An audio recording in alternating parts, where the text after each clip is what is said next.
onion path.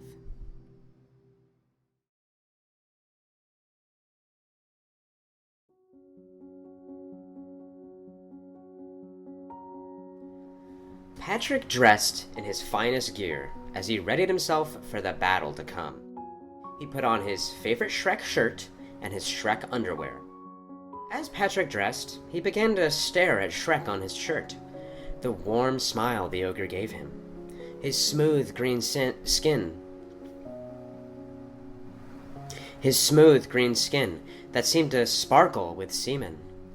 Patrick felt his penis get a bit harder, and then he thought of Martin. Oh, his spiky hair. I just want to pull out my cock and swirl it around in it, Patrick thought as he finally got ready.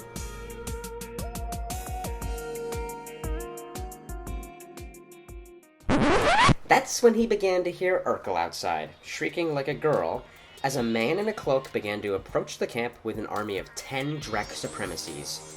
They each only wore but one thing, a giant blue condom on their dangling cocks that oozed with turnip-smelling semen at the very tip. As Urkel saw all these cocks flapping in the air, his black cock began to expand. This made Urkel remember his power, a power only he and the people who fucked knew about.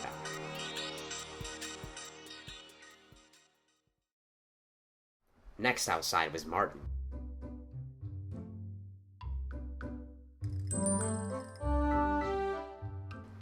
He wore a little Shreky dress and seemed to skip on over to Patrick. As he skipped, his face got redder and redder. Then, as he skipped next to Patrick, he stopped and looked at Patrick. "What are you looking at, pervert?" he yelled and proceeded to slap Patrick across the face.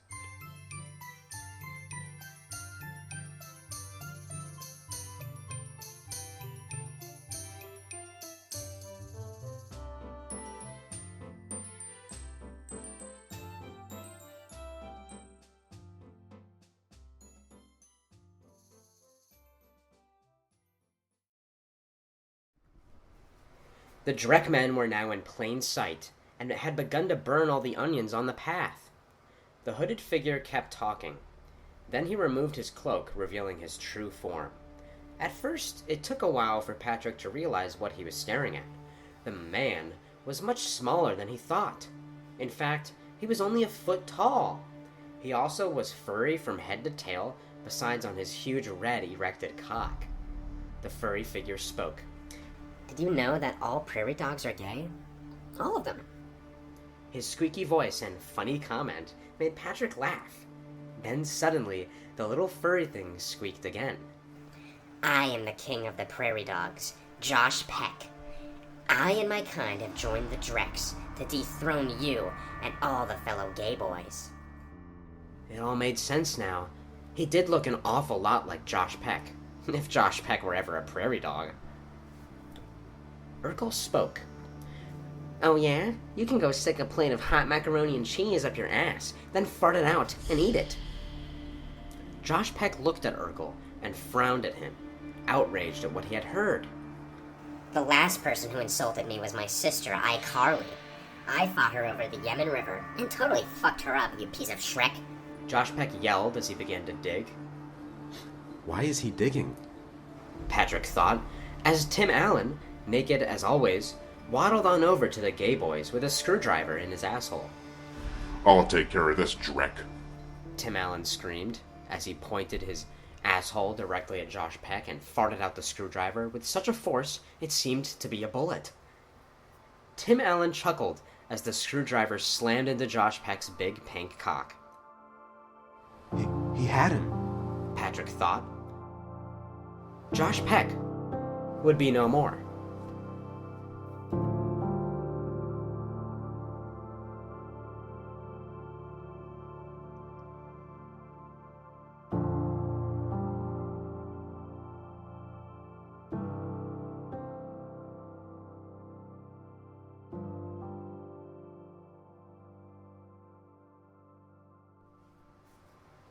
Snash Beach.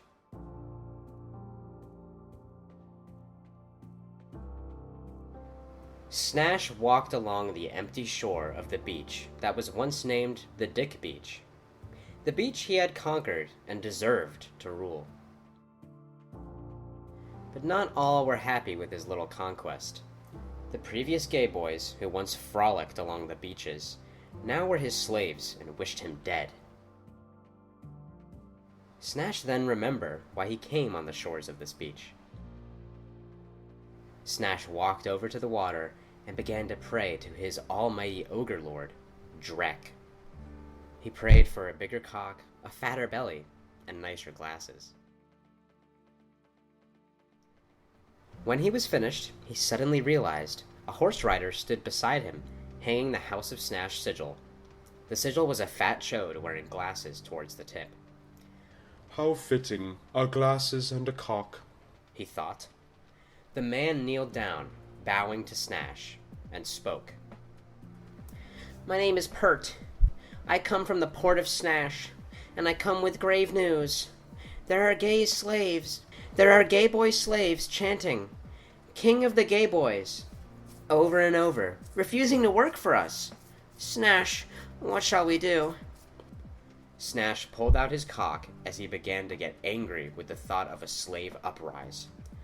I will teach those gay boys why they call me the Snash now, and not the Nash. Snash roared in anger. King Nash, it would not be wise to add more flame to this fire. It would only cause an explosion of semen. Pert spoke. Then I shall grab the flames of this fire and stick them in my asshole. Snash replied, as Pert looked amazed at the young courageous faggot that was Snash. Snash grabbed his sigil and mounted on the horse that was Pert's. Oh, and Pert, one other thing. Snash smiled wickedly at Pert. Yes, what is it, my lord? Pert found himself saying as he knelt down before Snash. You called me Nash. I'm sorry, but I can't let this type of thing go unpunished. Snash calmly said as he lowered his pants, revealing a huge chode. No, my lord Nash, please have mercy. I meant Snash. Pert pleaded as he cried. There you go again, calling me Nash. Nash is no longer here. It's Snash now. Snash yelled as his chode shot a bullet of semen into Pert's mouth. Pert fell over dead from the blow. I guess you could say I hurt your friend Pert. Snash giggled as he rode like the wind back to the port of Snash.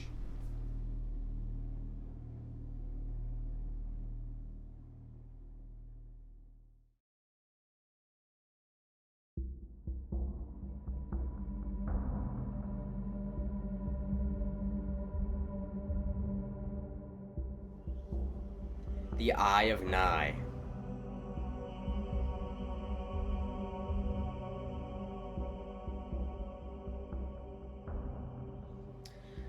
I am Bill Nye, Bill Nye said as he fucked a Drek supremacist to death on his special lab table.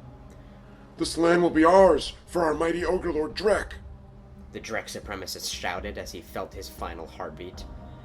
His asshole could not take any more. The Eye of Nye was too much for him. Bill Nye owned a huge chunk of land that was given to him by Shrek, the mighty ogre lord, many years ago. The chunk of land he named the Eye of Nye, and now boomed with a population of gay boys that saw Bill Nye as their lord. At the center of his land was Bill Nye's lab, where he fucked any he would rule, and fuck any who dare oppose him.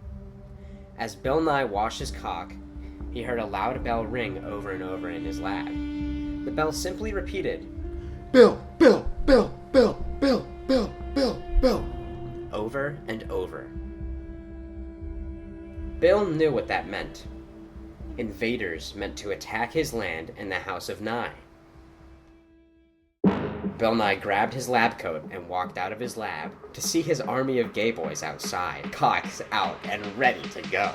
Sir Bill Nye, What are your orders? One of the gay boys asked. I am Bill Nye. The men charged forward, cocks in hand, at the army of invaders. The army held out some strange banner. It had a big fat chode with glasses on it. This couldn't be the work of... Bill Nye gasped, realizing who this army belonged to. He shouted, as him and his gay boy ran to meet the army that meant to destroy him.